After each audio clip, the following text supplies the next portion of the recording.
All right, welcome in, everybody. Glad to see you on this Sunday night. Appreciate you being here. We've got preseason football going on right now, but the starters are out, so I am now live with you. This is the Rebel Report. Again, my name is Michael Porter. Don't forget to subscribe to the video if you have not already. Like the video if you have not. Subscribe to the video. Subscribe to the channel. Like the video.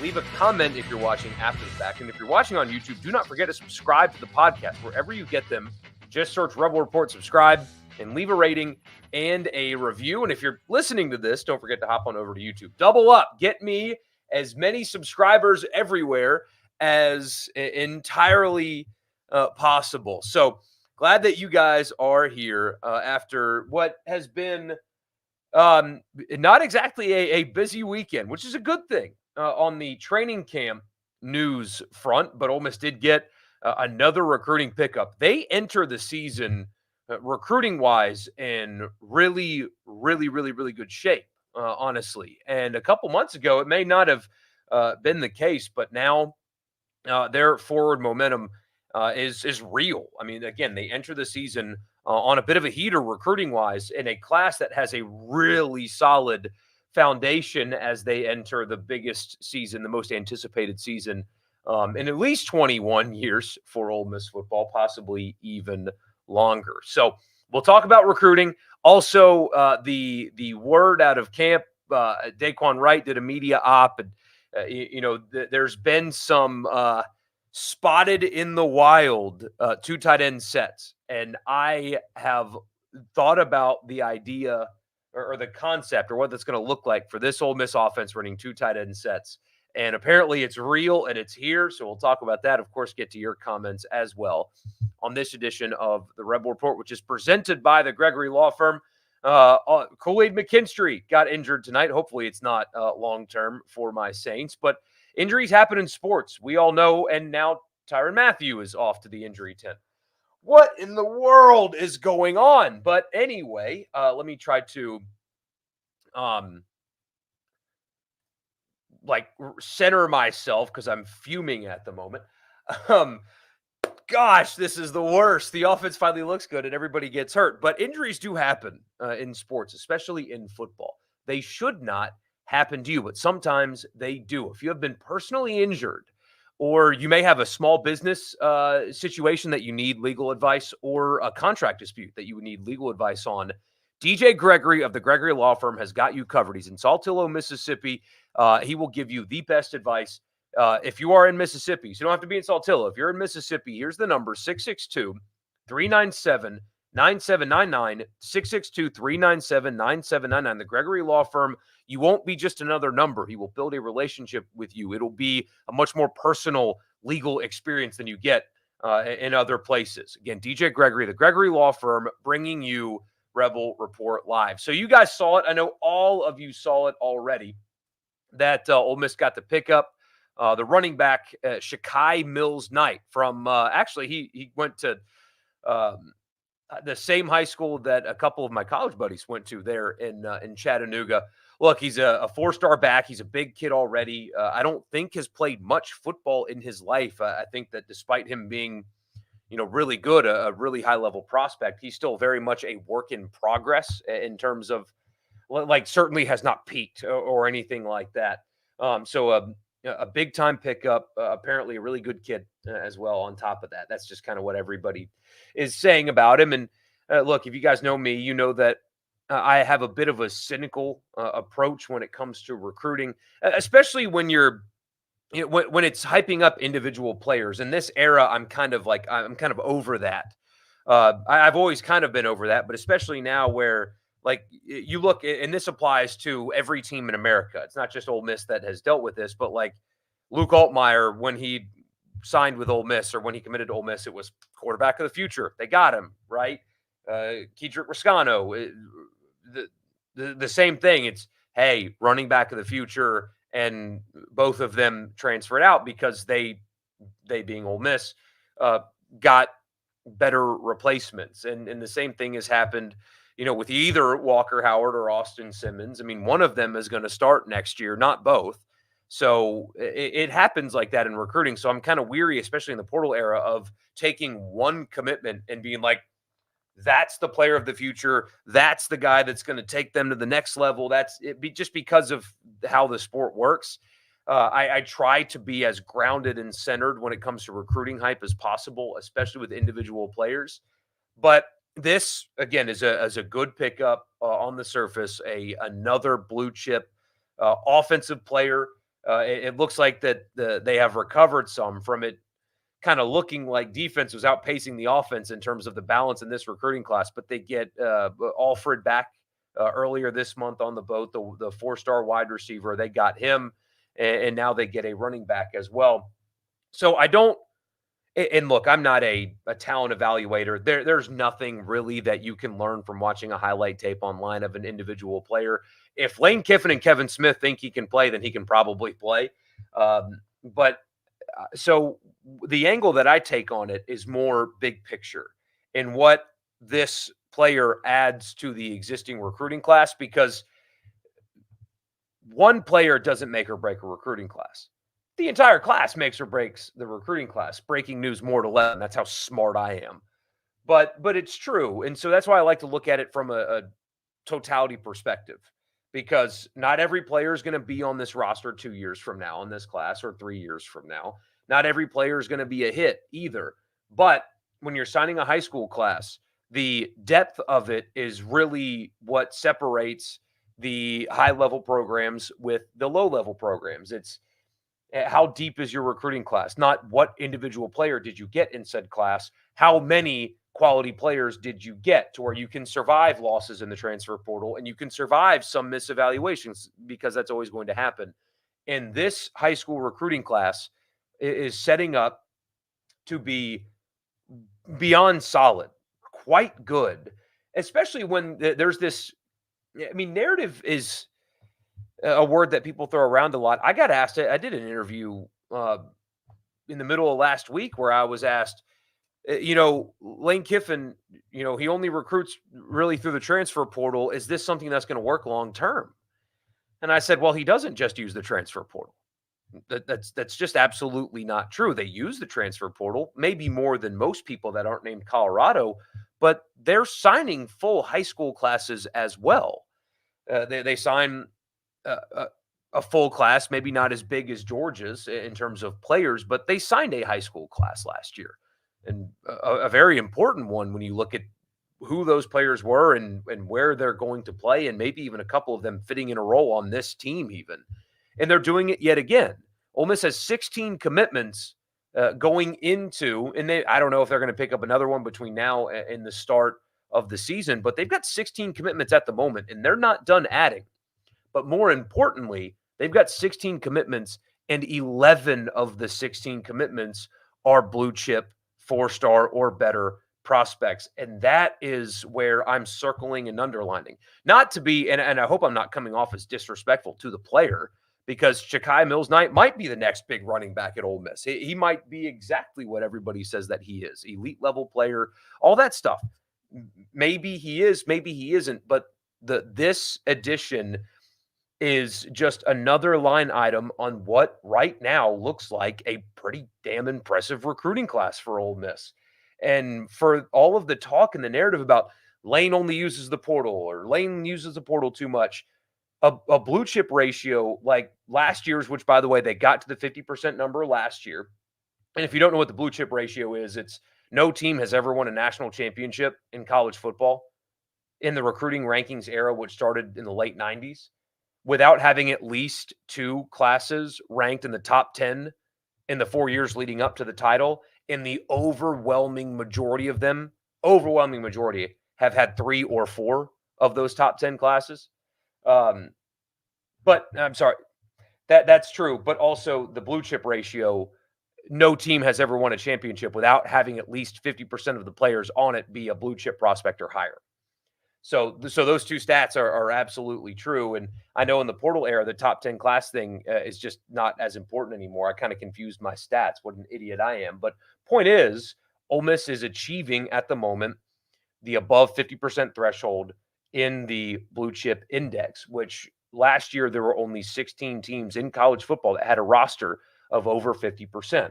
So when you look at the way they're building this recruiting class with well over 50% of the current commitments being blue chip players, pair it with how successful they are in the portal, and this, to me, despite all the questions to the contrary, looks like a sustainable model. When you're adding recruiting class, high school classes that are 50% or more blue chips and supplementing your misses with quality players in the transfer portal, that is a sustainable model. So many questions that I see and get in the offseason. Is this sustainable? Ole Miss uses the portal too much. No, they don't. And here, right here, is proof positive that they don't. So individually, on paper, really good pickup. But this class at the moment is shaping up to be a really solid one. It looks really good at the moment. And as I tell you guys all the time, ignore the rankings until signing day. Because, for example, the class with 11 4-stars in it is ranked 25th at the moment, but they have more than double the 4-stars of the team in front of them, which is Georgia Tech. So Ole Miss has 11. Number 24, Georgia Tech has 5. 23 has 7. 22 has 4. 20 has 6. And tied with 20, Florida State has 12. Their blue chip ratio is literally 100% right now. Number 19 has 8. 18 has 6. 17 has 10. 16, Texas has 10. So Ole Miss and Texas have the same number of commitments, and Ole Miss has more blue chip prospects than Texas at the moment in their recruiting class. How about that? 14, I'm all over the place tonight, guys. Sorry. Long weekend. 15 is Michigan. That's the first team that has more 4-stars or more than Ole Miss. It's Michigan. So Florida State, Michigan, Clemson has one more. They're at 14. USC has one more. They're at 13. Oregon has one more. They're at 12. Penn State has 2 more, but their class has 23 players in it. So that's why I'm talking about average star rating and stuff like that so much more than just class rankings, because this time of year, class rankings can be deceiving. Ole Miss is putting together a really nice high school recruiting class, despite what the narratives are about how they ignore high school or whatever people say. It's just not accurate. Proof right there in front of you. Also, didn't get to do a show Thursday. Was going to talk about it a little bit Thursday, but that's okay. The 2 tight end set. Daquan Wright did a media availability, but also they've shown some 2 tight end looks in practice. I am so curious to see how much more creative that they're going to be with the ability to use multiple tight ends, because Prescorn was obviously hurt last year, and then they kicked Michael Trigg off the team, and suddenly you look at the tight end room and it's like there's nobody there. They have not had the weapons available as an offense in totality, but they haven't had the weapons available at tight end, like at least the 2 of them that they've got at the moment. So not only do you love the depth where if Prescorn does get banged up, you've got a really high quality player that will supplement his snaps and fit right in, as opposed to last year where they had to kind of scramble with somebody that they didn't trust or somebody that got hurt right away in Hudson Wolf again. They've got the workable depth there, but now they can do things creatively, offensively, and schematically that we haven't seen them be able to do yet.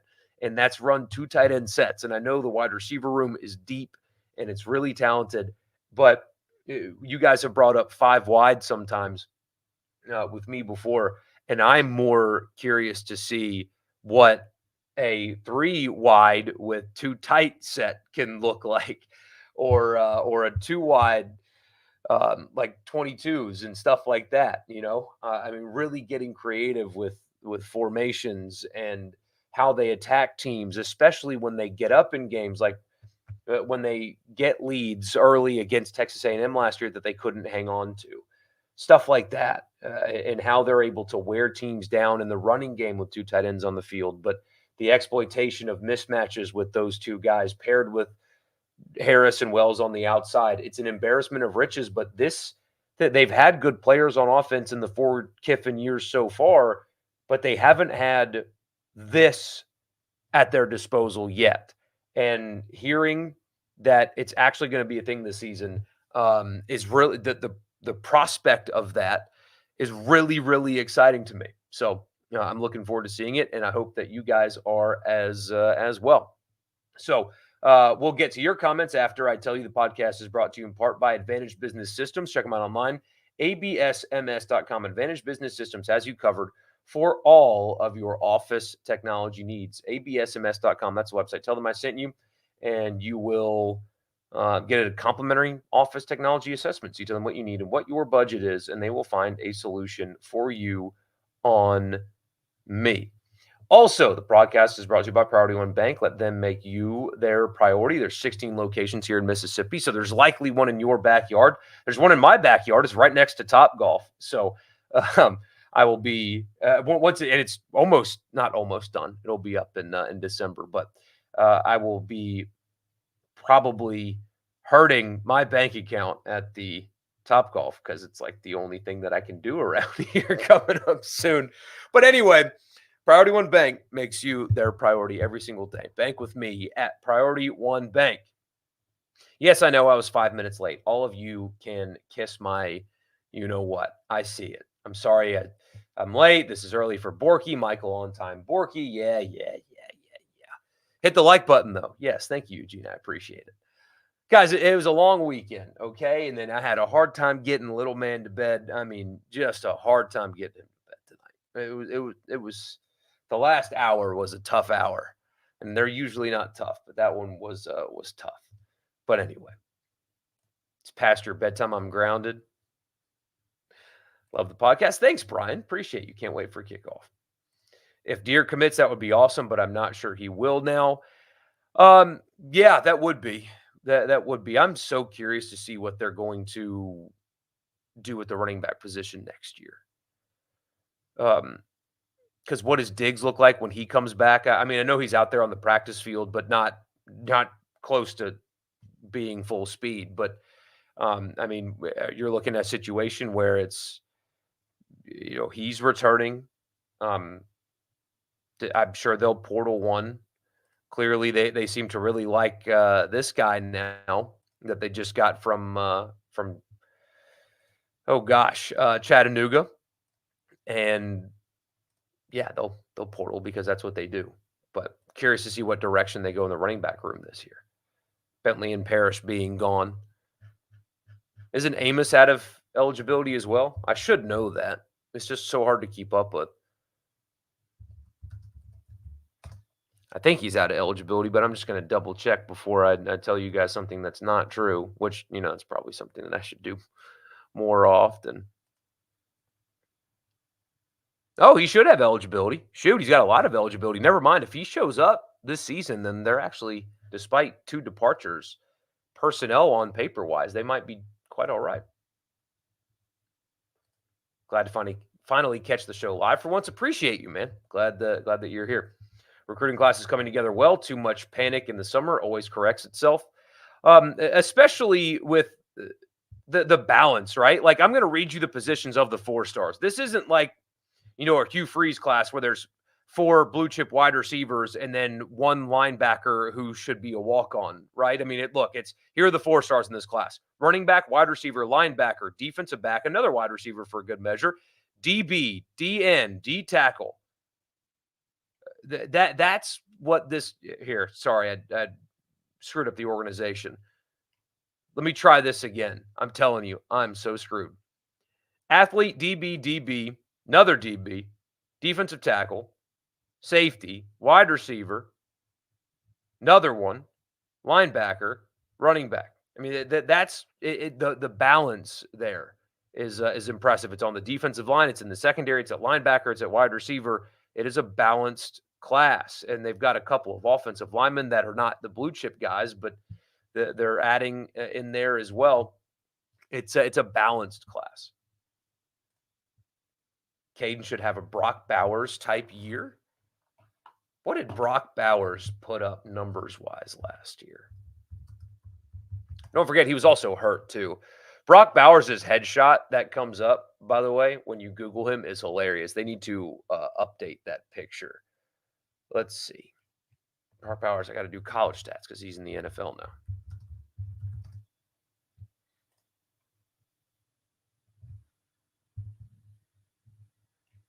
Nope, it's giving me preseason. Goodness gracious. Sorry, guys. Here we go. Last year caught 714 yards worth of passes in 10 games, 12 touchdowns. Year before it was 942. I would, if you made me pick between the two, I would pick the 700 number before the 900 number. But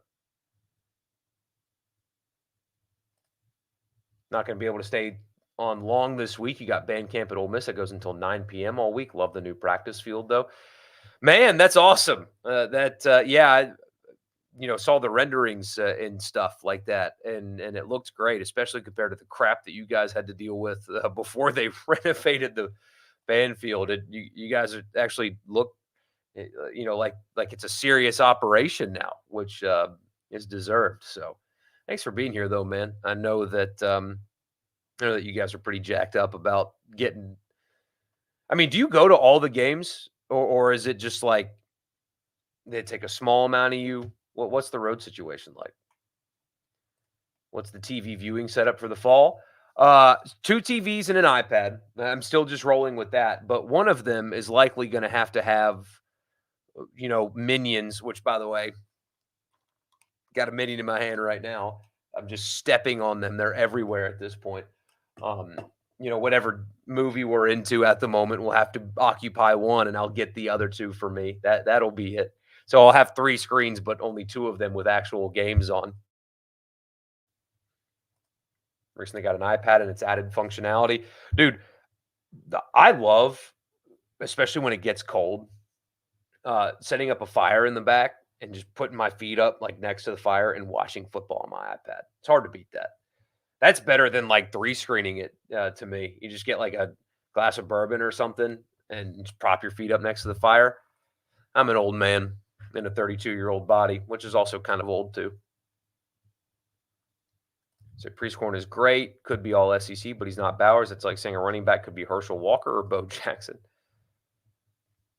Don't forget they had one hell of a defensive line haul from last year's recruiting. Exactly. That's the thing.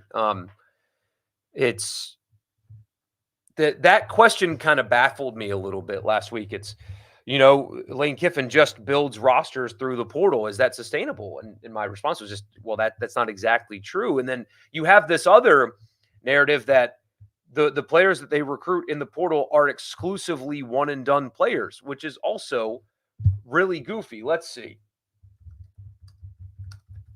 I'm pulling up their depth chart right now, or at least, the one that shows up online. It's certainly not scientific or anything.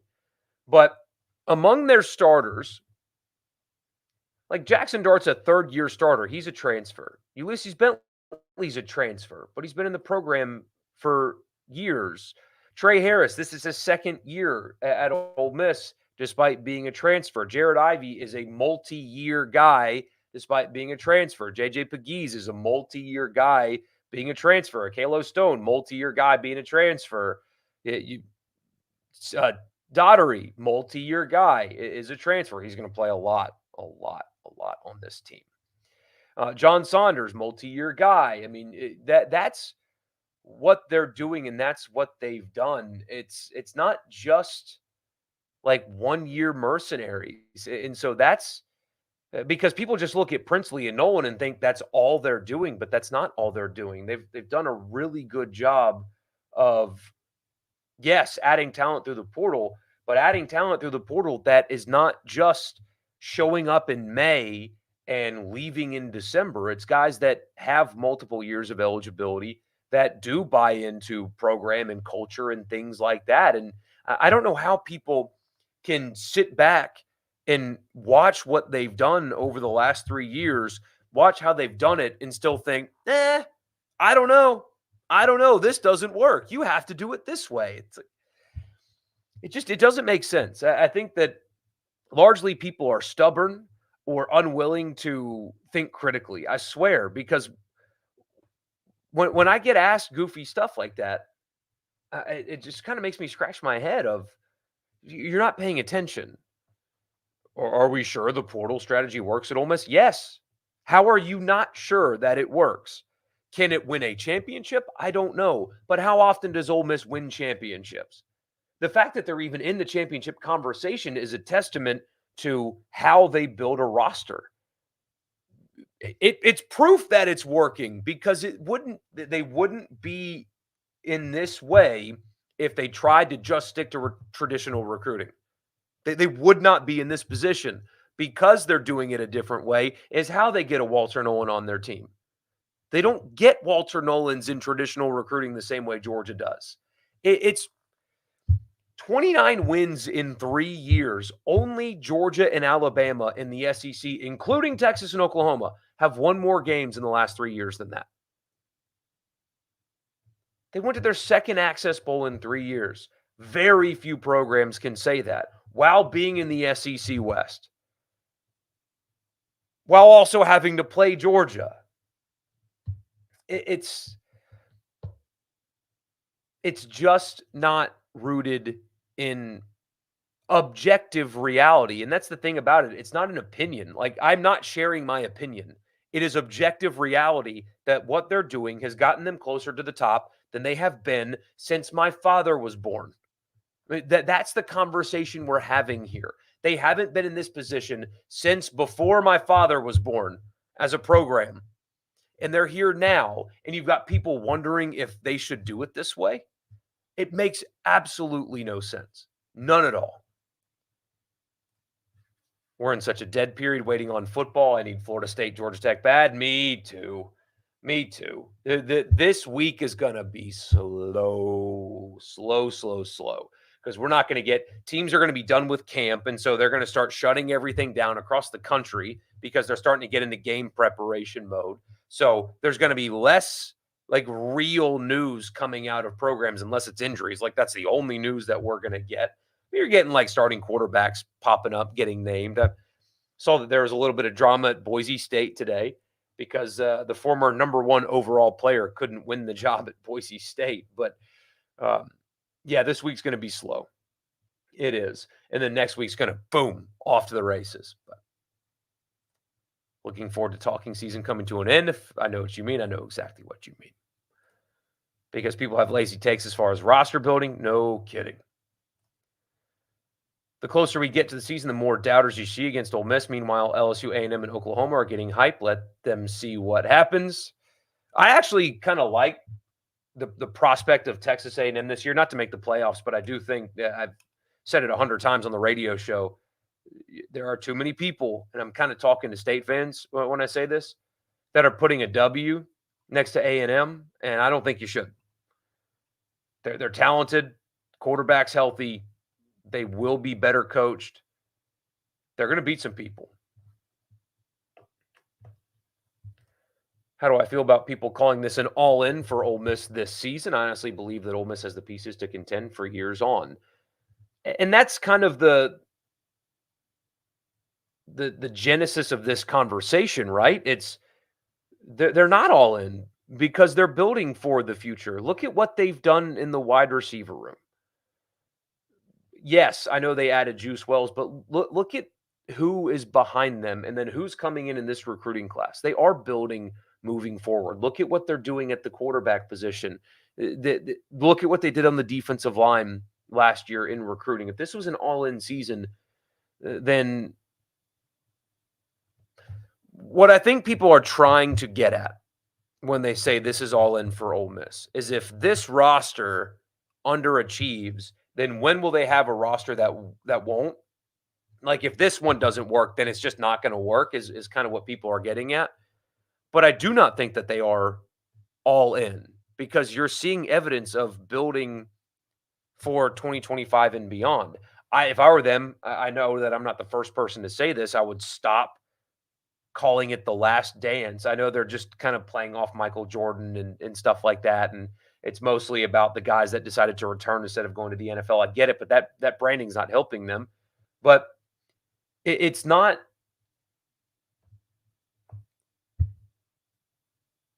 They would have made the playoffs in 2 of the last 3 seasons had the 12-team playoff existed. Were they all in then? No, but they made the playoff anyway. Ole Miss would have played in the second round of the playoffs last year. Were they all in last year? No. So the 2021 team that made the Sugar Bowl, completely different players than this team that's going into this season.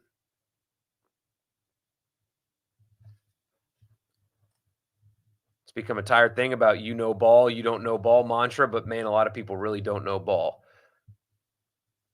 But they just don't pay attention. Recruiting is not a problem, but I do think they need to grow players after they recruit them. Right, of course. But like, do you think that every high school recruit is supposed to be a contributor? Because it like the math doesn't work on that. You're not going to have a 100% hit rate with high school players. And so when you use the portal to balance your misses and to also help you level the playing field, getting guys that you wouldn't get in traditional recruiting, I don't know. I mean, people think that also another thing that people talk about is, well, using the portal shows you that you can't develop talent. I think Brian Kelly said something like that at media days. It's, well, the guys that use the portal, they can't develop talent. Is Jared Ivey the same player now than he was when he showed up at Ole Miss? Is he the same player? Nope. Is Jackson Dart the same player that he was when he showed up at Ole Miss? Hell no. Not anywhere close to being the same player. You can also develop portal guys too, and they clearly have been able to bring in a lot of guys, and they play their best football after they get to Ole Miss. Malik Heath is another one. Well, why can't they get traditional? Why haven't they had high school receivers work out? It doesn't matter when they're able to bring guys in, and I mean Malik Heath played his best football at Ole Miss. I don't know. I think that that's an overrated talking point as well, because if you have a portal player for multiple years and they get better as they've been in your program, who cares if they came out of the portal or from high school? They clearly show that they can develop football players. There's proof positive that they do it.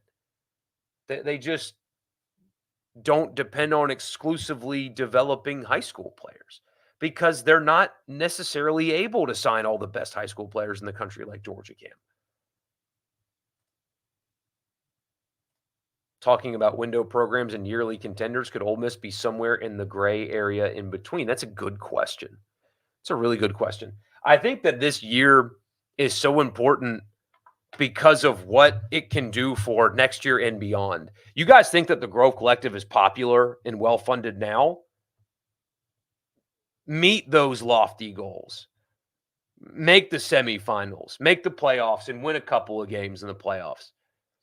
That the money's going to just start rolling in. And so what this season means for the future of Ole Miss football is crazy when you think about it, because it's so much more, do you have the money now driven? You're not slowly building programs anymore. Kirby Smart was whining about how he doesn't have depth anymore. He can't keep depth anymore. Georgia can't keep stockpiling players anymore because it's about immediacy, more about immediacy. There are still some guys that are willing to wait and willing to accept roles, and that's awesome that there are guys that do that, but not everybody does that, to the point where Kirby Smart is complaining about it, that he doesn't have the depth anymore. So with success comes the ability to have more immediate success. Now, there's also a flip side to it. And I know that the settlement's coming, and there's a line of thinking that with the settlement, NIL collectives are not going to be as important anymore. I don't buy that yet. I've got to see that to believe that. I don't think that schools are just going to say, you know what, collective, no thanks. We've got this revenue sharing thing, and we don't need to supplement anything. We'll just recruit with this capped salary pool, essentially, and nothing after that. no shot. I think collectives are still going to be here and be here to stay. So underachieving, I think, can be harder to overcome than it was in years past. And having success can be easier to sustain than it's been in years past, regardless of who your team is. You think next year's team 9-3 will be considered a success, where 9-3 this year will be a failure? Likely. It'll likely be about that. Breaking in a new quarterback, going to be a tough schedule if they flip them. Most everybody expects the 9-game conference schedule to be here after next year or a couple years down the road. So A&M will be sneaky good. Texas 8-4. I've still got that Photoshop saved. If not now, when means to you at least making the SEC championship game. See, this is something that Richard profoundly disagrees with. I could not possibly care if you make the SEC championship or not. What do you do in the playoffs?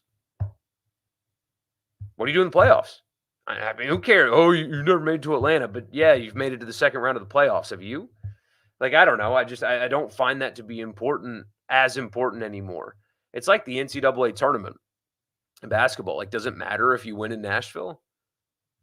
If you lose in the opening round of the NCAA tournament, nobody gives a crap what you did. And I know it's apples to oranges. I understand that it's different in football. I get it. But what you do in the playoff matters a hell of a lot more than if you made it to Atlanta or not. So I know that it would be good for them to make it there, but that game matters less now. It absolutely, undeniably, inarguably matters less now. The SEC championship matters less today. Absolutely it does. Literally nothing what people say now matters, so everyone's just saying stuff for clicks. That being said, Indiana's going 9-3. T, I think your employer will very shortly be a salty program. I do. I think that they made a hell of a hire, and it might take him a little bit to really get there. But if we look up and Indiana's beating somebody they're not supposed to this year, it shouldn't surprise anybody. Do I think Pete Golding could keep things rolling if Lane were to leave after a great season? I think the pieces would be there, but there's obviously something special about Lane. I think that he would do a very good job. I don't think that it would feel the same as it currently feels under Lane, but I do think that he would be a really good job, and his connections, he would be able to hire a great coordinator, and the recruiting would be really, really, really good. And he would be more of a boots on the ground fundraiser type as well. I think he would do a good job. I really do. But also, I agree with you. I've said many times before, I think that Lane's next job is in the NFL. Do I see Ole Miss as that next big blue chip player school with Lane Kiffin? I can see it. It's already happening. Their success in the portal is I mean, they are having success getting players at the moment for two reasons. One, because they have a very solid reputation of they are funded and they will pay you exactly what they say they will pay you. They have that reputation across college football. Is the Grove Collective is funded, and when they come to an agreement with you, you will get paid what they agree that you will get paid. And they've built that. It's very straightforward with them. And also, it looks like it's a fun place to be a part of. And so when you're well funded and you're winning and you're fun, they're already becoming that. Don't let just high school recruiting rankings make you think that that is the only way to roster build. That's what we're talking about tonight. People just get so caught up in that they think that a number one transfer portal class is like some gimmick when it's not. Those players are. Walter Nolan's going to suit up for Ole Miss this year. So I don't understand the dismissal of it, but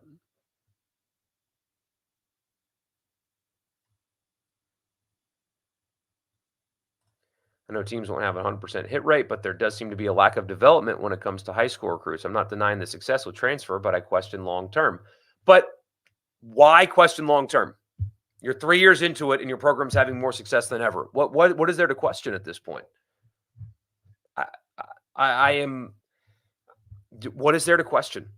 They are winning in ways that they never have as a program in my father's lifetime. They've never won like this in my father's lifetime. What is there to question?